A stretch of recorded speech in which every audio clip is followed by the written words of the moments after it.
1961, j'ai été installé à Saint-Denis comme cardiologue.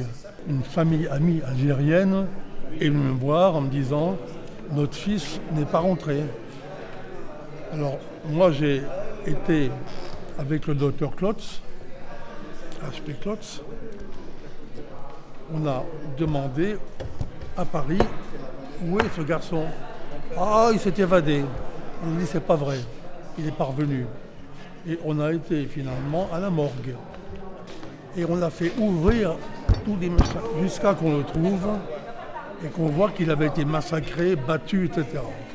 Ma grande sœur, qui avait 15 ans à l'époque, le 17 octobre 61, elle a voulu se rendre à la marche pacifique organisée par le FLN, mais sans l'autorisation de mes parents, puisqu'il y avait une altercation entre ma mère et elle, que ma mère ne voulait pas qu'elle se rende à la marche pacifique, c'est elle qui devait nous garder à la maison. Nous étions 7 frères et sœurs, et c'est elle qui devait nous garder ce soir-là. Malheureusement, on n'a fait qu'à sa tête.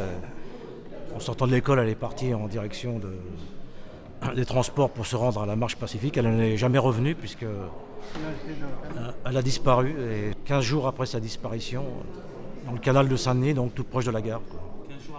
15 jours après, ouais. Donc son corps était assez méconnaissable.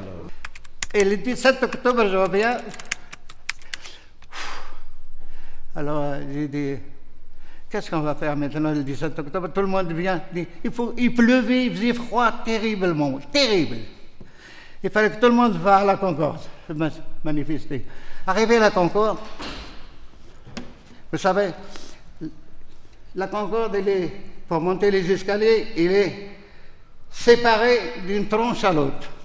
Au milieu, il y a des CRS, il y a des inspecteurs, il y a la police, il y a toutes sortes d'États français. Ils étaient là avec des matraques et des coups de bâton en fer et des coups de crosse. Maintenant, il faut essayer de rattraper la sortie. C'est ça qu'il faut voir. Mais le premier qui a reçu un coup, que le sang commence à gicler, il le tabassait jusqu'à la mort. Alors quand il y a un tas comme ça, comme les pyramides, l'un sur l'autre, il remplissait sur les plateaux GMC et les balançait par le pont de la Concorde. L'UMA était à l'époque en face du cinéma Le Rex. Et je suis allé sur le balcon du journal et j'ai vu l'horreur, l'insoutenable. J'ai vu des policiers tirer, mais tirer à balles réelles sur les Algériens qui manifestaient. J'ai même vu un Algérien qui criait « paix en Algérie ». J'ai vu un policier en uniforme prendre son revolver et l'abattre devant la foule. L'abattre. Et après, j'ai vu d'autres policiers qui prenaient les corps, qui les traînaient par terre et qui les ont entassés. On a eu le temps de les voir. Il y en avait 12 morts entassés les uns sur les autres devant le Rex, devant le cinéma Le Rex, au 5 boulevard Bonne Nouvelle.